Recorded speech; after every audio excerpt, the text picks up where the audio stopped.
নমস্কার, আমার রান্নাঘরের সকল দর্শক বন্ধুদের জানাই আন্তরিক অভিনন্দন ও শুভেচ্ছা। আপনাদের কাছে আমার একান্ত অনুরোধ, আপনারা আমার ভিডিওটা দেখুন। যদি আপনাদের ভালো লেগে থাকে তাহলে অবশ্যই একটা লাইক দেবেন, শেয়ার করে অপরকে দেখার সুযোগ করে দেবেন, আর পাশে থাকা বেল আইকনটি প্রেস করবেন। তাহলে আমার নতুন ভিডিও আপলোড করার সাথে সাথে তার নোটিফিকেশন আপনারা পেয়ে যাবেন। আর নিত্য নতুন রেসিপির আপডেট পাওয়ার জন্য অবশ্যই আমার চ্যানেলকে সাবস্ক্রাইব করবেন প্লিজ। চলুন তবে রান্নায় ফিরে আসি। আজ আমি আপনাদের কাছে ভীষণ টেস্টি ট্র্যাডিশনাল একটা রেসিপি নিয়ে এলাম, লাউ পাতায় কই পাতুরি। আর এই লাউ পাতায় কই পাতুরি বানানোর জন্য আমি এখানে 6টা কই মাছকে পরিষ্কার করে বেছে ধুয়ে রেখেছি। এছাড়া নিলাম 1 টেবিল চামচ আদা বাটা, প্রায় 2 টেবিল চামচ হলুদ গুঁড়ো। এখানে আমি সরষের তেল নিয়েছি, এটা প্রয়োজন মতো আমি ব্যবহার করব। কয়েকটা কাঁচা লঙ্কা চিড়ে নিয়েছি, 1 টেবিল চামচ কাঁচা লঙ্কা বাটা নিয়েছি, 2 টেবিল চামচ পোস্ত বাটা নিয়েছি, আর এখানে আমি প্রায় 4 টেবিল চামচ কালো সর্ষে বাটা নিয়েছি, কিছু ধনেপাতা কুচি নিয়েছি। এছাড়া নিয়েছি 6টা কচি লাউ পাতা, পরিষ্কার করে ধুয়ে জল ঝরিয়ে নিয়েছি। আর লাগবে প্রয়োজন মতো নুন আর একটু গুলি সুতো।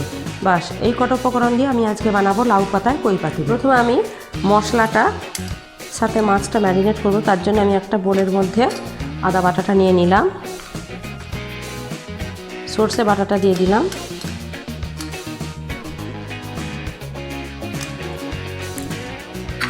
পোস্ত বাটাটা দিয়ে দিলাম, কাঁচা লঙ্কা বাটাটা দিয়ে দিলাম, হলুদ গুঁড়ো দিয়ে দিলাম, কিছু ধনেপাতা কুচি দিয়ে দিলাম। এবার মশলাটা আগে ভালো করে মিশিয়ে নিচ্ছি। আর একটু জল দেব আমি, খুব সামান্য পরিমাণ, প্রায় 1 টেবিল চামচ আমি জল দিয়ে দিলাম। এই মশলাটাকে ভালো করে মিশিয়ে নিচ্ছি। মশলাটা ভালো করে মেশানো হয়ে গেছে। এবার উপর থেকে আমি একটু সর্ষের তেল দিয়ে দিলাম, প্রায় 1 টেবিল চামচ সর্ষের তেল দিয়ে দিয়েছি। দিয়ে এবার মাছগুলো এই মশলার সাথে খুব ভালো করে ম্যারিনেট করে নেব। প্রয়োজন মতো নুন আমি একটু দিয়ে দিই।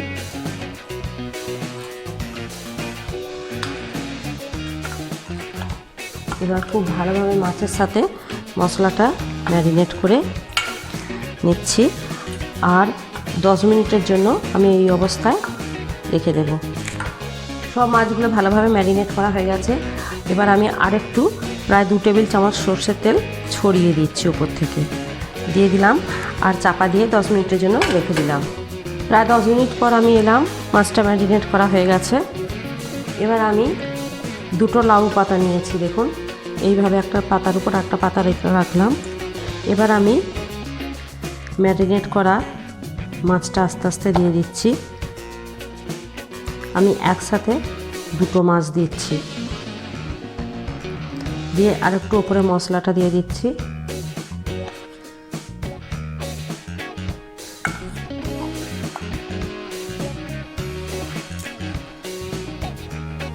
এর উপরে সামান্য ধনেপাতা কুচি ছড়িয়ে দিচ্ছি, আর 2টো কাঁচা লঙ্কা চেরা দিয়ে দিলাম।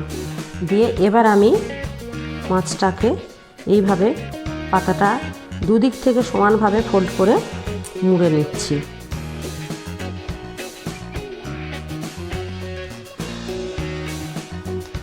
এইভাবে মুড়ে নিলাম। মুড়ে নিয়ে সুতো দিয়ে খুব ভালোভাবে আমি বেঁধে নিচ্ছি।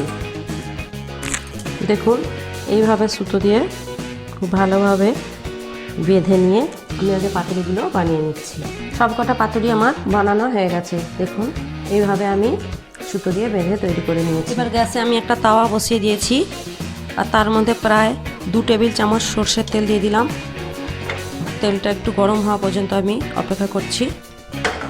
তেল কিন্তু গরম হয়ে গেছে।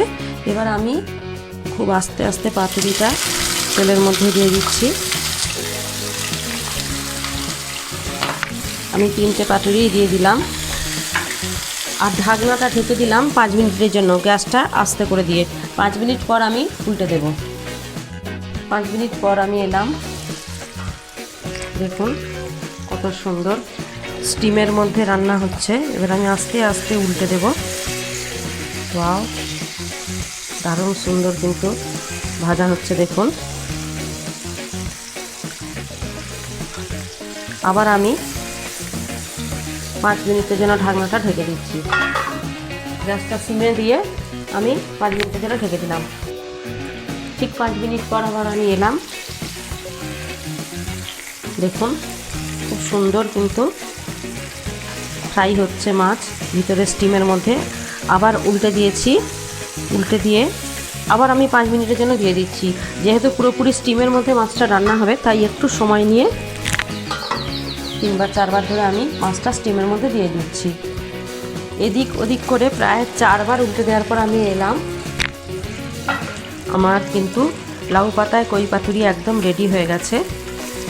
এবার আমি গ্যাসটা বন্ধ করে দিচ্ছি আর এই গরম স্টিমের মধ্যে রেখে দিচ্ছি আরও 10 মিনিট। প্রায় 10 মিনিট গরম স্টিমে রাখার পর আমি পরিবেশন করছি।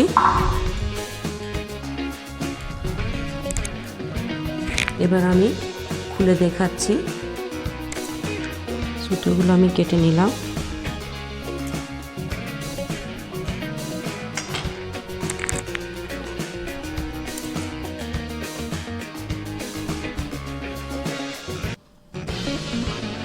দেখুন একদম তৈরি হয়ে গেছে লাউ পাতা কই পাতুরি। আমি একটু ভেঙে দেখিয়ে দিচ্ছি আপনাদের। দেখুন কত সুন্দর পুরো সিদ্ধ হয়ে গেছে মাছটা, একদম নরম হয়ে গেছে। আমার এই রেসিপি যদি আপনাদের ভালো লেগে থাকে তাহলে অবশ্যই আপনার বাড়িতে বানাবেন। কেমন ভালো লাগবে কমেন্টসের মাধ্যমে আমাকে জানাবেন আর শেয়ার করে আপনাদের কাছে সুযোগ করে দেবেন। আর এরকমই অন্যান্য রেসিপি পাওয়ার জন্য আমার চ্যানেলকে অবশ্যই সাবস্ক্রাইব করবেন। প্লিজ সাথে থাকুন।